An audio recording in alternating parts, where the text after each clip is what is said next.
নামো। এত বড় হাসপাতাল আইবেন আমার তো কইলি হইতো। অনেক বেশি কথা বলো তুমি। আপনি যান, আমি গাড়িটা পার্কিং করে আসি। তাড়াতাড়ি আসবে। গোলাম, কোথায় তুই?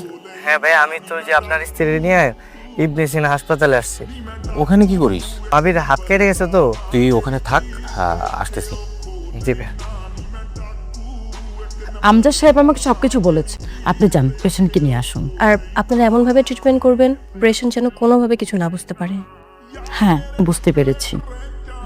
ভাবির তো একটু হাত কাটছে। আমি বুঝতে পেরেছি। আপনি আমার সাথে চলুন। আপনার সাথে যাব মানে? আপনার কিছু চেক আপ করবো। বুঝলাম না, ভাবির হাত কাটছে, আপনি আমার চেক আপ করবেন কেন? এমআরআই মেশিন নষ্ট হয়ে গেছে তো, ওটা ঠিক করার জন্য তোমাকে লাগবে। তুমি একটু ওনার সাথে যাও। আচ্ছা চলেন, সমস্যা নেই। ম্যাডাম, আপনি একটু অপেক্ষা করেন।